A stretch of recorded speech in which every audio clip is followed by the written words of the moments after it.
great to see you. Welcome to Popternative. Pleasure. Thanks for having me, Awesome Human. Of course. Thank you. Like, feeling is mutual. You are also an awesome human. That's amazing. That was a very nice way to start. Thank you. Well, it's true. I like to start with small truths. Absolutely. It's always fun. Your show, Poly is the New Monogamy, created by the fantastic Cat Hostick, nominated for, Canadian Screen Awards. You are nominated for a CSA. Congratulations.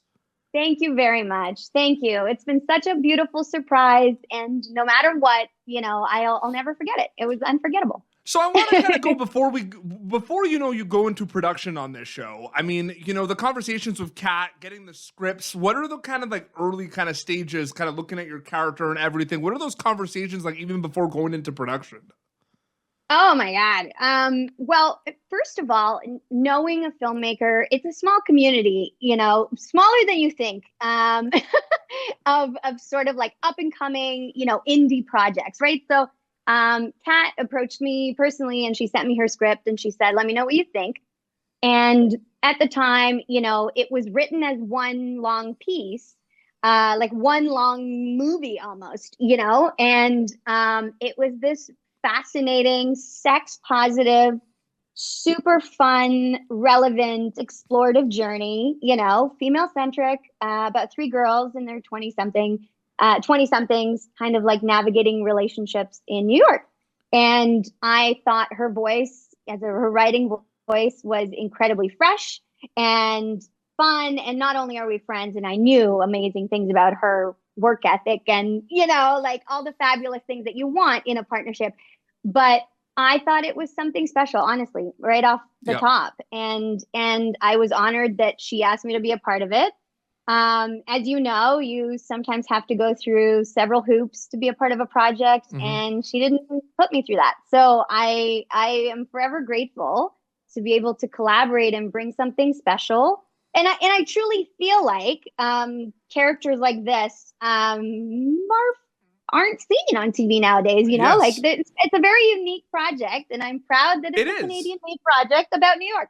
It is unique, and I'm glad you brought that up, because when I interviewed Kat when it came out of Hollywood Suite for the release in Canada, it's interesting, right? Because as a creative, you try to kind of push the envelope and make things different and stand out, right? Because the climate, there's so much content out there. And I know there was a little bit of kind of conversations of like, Sex in the City and that kind of aspect of things. But I'm just wondering, like, when you finally get those script breakdowns, right? And then you're about to kind of go film, what is that script to screen journey like with this show specifically for you? Like seeing it kind of come to life on screen after getting the scripts.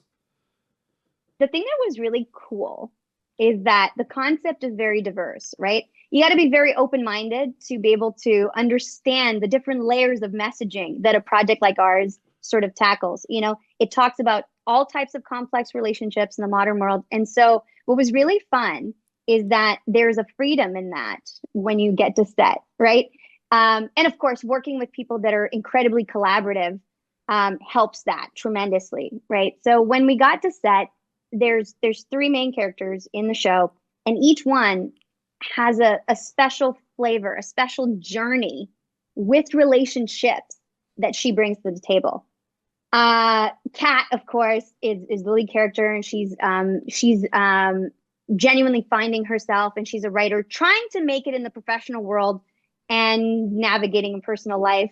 Our amazing friend Marianna Phung plays Ava. She's got some unique problems in relationships, right? She's in a long-term relationship, and sexual activity comes into play, and the complexities of being with a long-term partner comes into play.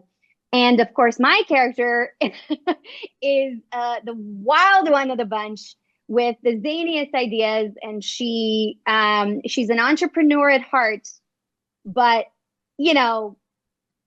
misguidedly navigating her business idea when it comes to how it affects other people in life. So, it involved juggling various sugar daddies. She's figuring it out. That's a good idea or not. She's figuring it out, right? And that's my next question, right? Where these characters kind of, a show like this, like Kat kind of obviously about, the complexity of, dating in New York City, but the slice of life, self-reflection component really kind of stood out to me, because every single character more than others is doing these like soul searching kind of moments and figuring things out. And they don't know what's going to happen. And they throw certain things at the wall and see if the glue sticks, right? And then it falls off and then they go back to the drawing board. So from an acting perspective, I'm curious to ask you this, because you can even answer this from past projects, but like, is it more fun or challenging to play these characters doing self-reflection, these lost characters? Because from the viewer perspective, right, like they don't know they're lost, which I find really interesting. So I'm just wondering from an acting perspective. Oh, it's phenomenally fun. I love complex characters. Those are the most exciting to sort of throw yourself into. It's always a challenge because, the joy is in the journey. So I think that if you can start in a very different place than where you end off as a character, that to me is just such a rewarding, rich experience. And it's not just rewarding from an acting perspective, it's rewarding for the audience, right? And the thing that I loved about our show, to be very honest, and exploring so many different facets of modern relationships that are sometimes not generally accepted concepts. These are things that happen in our world. Like, I'll speak to my character, only. I mean, juggling sugar daddies, right? Yeah. Like, that is not something that is morally acceptable, that happens even in the to show. this day. But it happens in the show. Zoe genuinely believes that she's doing it for the greater good of her long-term relationship, trying to get money, right? So they can all have a fulfilling life, her and her boyfriend. Of course, not realizing that it's potentially going to blow up in her face. But at the same time, think about the courage. What I love is having a very, again, starting in a misguided place, but ending in a place of reflection and growth, as a character. And I sincerely believe that Cat accomplished that in a painful at times experience for poor Zoe. But at the same time, I love the challenge of that type of complexity, to be honest with you. And I think it's worth the juice is worth the squeeze, Absolutely. And I feel like if I asked Cat this or anyone else, there'll be different answers about this. But we started the interview off the fact that you're nominated for a Canadian Screen Award for this show, and I feel like the goal as a creative is to make something you're proud of and you're excited to kind of show the world. And I think that's kind of like one of the main things. I feel like the accolades and the awards and the recognition just becomes kind of like bonus, right? Like a gravy on the mashed potatoes. Is that safe to say it's like that? I mean, it's stuff you don't really think about those things, right? Like you're just making the best show possible and then boom, nominated for a CSA. But it's like, obviously some people have goals, but it's like, it's interesting to think about, right?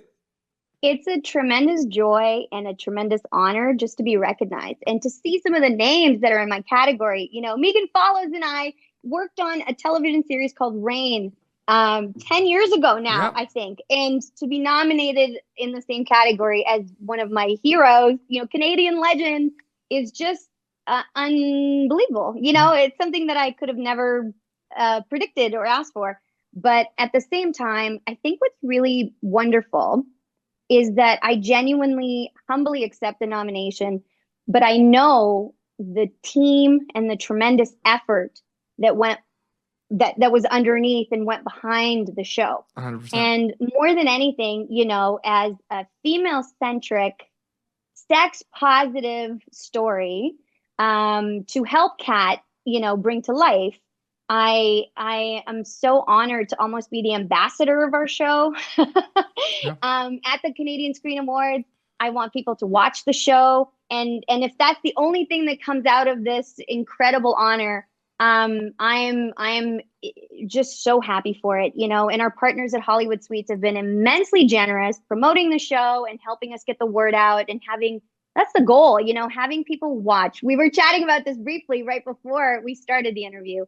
Having audiences be able to connect and watch your show is the biggest win, first and foremost, And then everything else is bonus, basically. it's bonus, but it's also a testament to all the hard work and Yes, not just 100%. mine, you know, like, Absolutely. and I truly, truly am so grateful to Kat and to Marianna and to Colin Evans, who was an amazing cinematographer and, you know, who was like, you know, in many ways, like a one-man band, just making it look, you know, as beautiful as it looked, you know, and all of the immensely creative forces behind, you know, our producers and it's just, when you're working on an indie project, it truly is a team effort. And I'm so immensely proud, you know, that our show is being recognized in the way that it is. Absolutely. I was gonna do something really kind of witty and creative, but I don't think you'd ever, because you have this like these quotes on your wall right behind you, like Oh like I'm yes. smiling. I was gonna like literally like have questions where I was gonna say phrases like it's important, you know, like legendary, like be fearless. I was wondering if you were gonna like clue in, like he's saying words that I know because I have that plaque. Funny. I went through a big phase in my life where I realized the importance of like affirmation. And I think this has been with me for a while. And we're in my office, you know. Very true there. I was about to kind of throw in those words. Yes, be fearless. You know, we were just saying about the courage. Talk about the courage to like have a vision and invest your own money like, in your own independent okay, theory. let me ask you a question. Because like you probably would have clued in because it wasn't even about your character. But if I'm like, let's talk I about would have played along. Your character is optimistic. She embraces change. She's legendary. Would you? Yes. I manifested all of these wonderful qualities in Zoe. No, but to be honest, you know, because I love fearless characters like Zoe. And I really do gravitate toward the type of comedy that is the bigger, you know, there's a specific scene in the final episode of the show where I literally call it my homage to one of my favorite comedies of all time, which is Dumb and Dumber. Oh, and so you're saying there's a Jim chance. Carrey. Yeah. Yes. Jim Carrey is a personal idol of mine. And I love the type of comedy that talk about fearlessness, right? Like just opens you up, gives you permission to make mistakes and to, you know, figure it out as you go along. And that is the spirit of Zoe. She's a train wreck, but in but in the most like endearing, well-meaning, like, you know, growth-filled stories of life, you know, and I hope that it gives audiences permission to say, like, it's okay to be figuring it out as you go along. It's okay to be fearless. 100%. It's good to be legendary. As the last line, it's Zoe's time. This is your time. It's Zoe's time. That's amazing. I remember I agree with everything it said. I was just kind of like, when you were asking a question, I was trying to craft last minute. I'm like, I'm gonna put these words together and see if she like says, hey, that's for my plaque. But I love it. You should have just tricked me and see if we figured it out. So good. Next time. I do want to know because it's interesting because, you know, I started like, I'm a filmmaker now too. So I feel like I think about these things more. And I kind of wonder, like, you know, before I started making films, like I watch things so much, like so different now. Like it's insane. So I'm wondering like movies that I liked or didn't like before, like years ago, I'm wondering what it would be like if I watched them now, kind of knowing how certain things are done, you know what I mean? Which I find it interesting. So one of the things I want to talk to you about is you get these scripts and then you go film these scenes, and some scenes might be longer than others, but we just see like, you know, 2 minutes, but that whole sequence might have been like, you know, a 3-4 hour, you know, part of the day, so to speak. It's always like that. Exactly. And I'm wondering if like that's something that you kind of think about from kind of a filmmaker creative perspective, because the behind the scenes is like, you know, really interesting when people see like a 2-minute scene where they love Zoe, and then, you know, like that took you like, you know, maybe like 2 hours. Do those big scenes feel like their own show, or do they feel like part of the bigger show, I guess is my question. Yeah. So interestingly enough, I think the biggest challenge of an actor is to come prepared to set, but be flexible enough on set to figure out and let the magic happen, to get out of the way and let it all happen and come together, right? Because, you know, a project is like such a collaborative, probably the most collaborative teamwork experience that job that exists out there, right? Oh, like I can't do it on my own. Absolutely. Yeah. Yeah.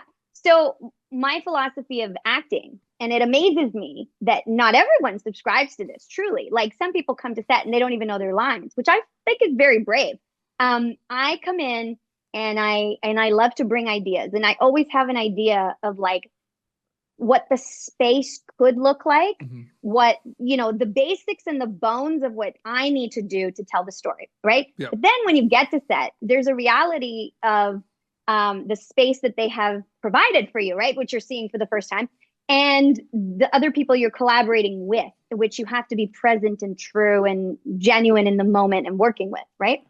So I think it's like, again, you come prepared, but then you have the flexibility to let all that go and trust that, your director and your cinematographer will guide you through the process. And it really is a selfless job, in the craziest way as an actor, and anyone worth their salt will tell you that, right? It's not about, I'm coming in and making my vision, come to life. It's like I'm serving the director's vision, the director's story. Absolutely. And I'm giving it all I got. Here's, everything in the kitchen sink and all of my ideas, and some you'll like and some you won't. But and then you wrap, and then it's out of your hands, and then you wait until it's in the world's hands when the show's available. That's literally what it is. Yeah, but I'll tell you, the thing that I love most is that I'm constantly thinking. Yep. And you've experienced this when you're on set. You get ideas when you're in the space that you otherwise may never have thought of, Yeah. And that's the magic. To me, that is the magic of film and collaboration, and allowing yourself to be a part of that process and to be a collaborator in a significant way, Yeah. because it truly is magic. It's amazing how it all comes together. Like sometimes standing back and having experienced, the behind the camera work, not just in front the camera work, you have a different appreciation, insane. for the magic. You saw my short horror film Adjoining at Blood in the Snow. There are two scenes in that movie. Fine. Oh, thank you so much. There's two scenes in that movie that I added into the script a day before we went to camera. Oh, amazing! Of course. You're like, yeah, that's how it is. Like, well, it is, because I think of a script as an evolving organ. Do you know what I mean? It's like it's alive. It's alive until the very last minute when you can't change it, right? Yep. And sometimes I think of any project has three lives in a way, right? You've got the imaginative, like scripted life, and then you've got your production life, which is its own beast.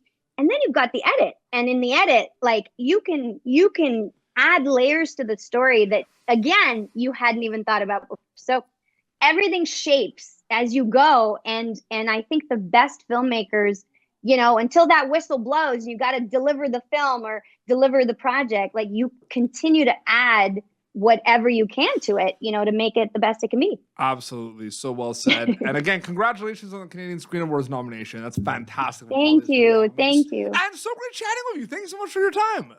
Absolute pleasure. I appreciate you so much. And thanks for the good energy. Let's get some wins for Polly, Let's get some wins. Your Instagram account, it's just your name, right? And Pirvu. People want to keep up to date? It's very boring. It's just Anne Pirvu. Awesome. Well, this has been popturnerview.com/popturner for previous episodes. Until next time, this is Anne Pirvu and PD Beats signing off. Thank you for tuning in to Popturnative. Make sure to check out our past episodes of Popturnative on YouTube. This has been an Autograph Communications production.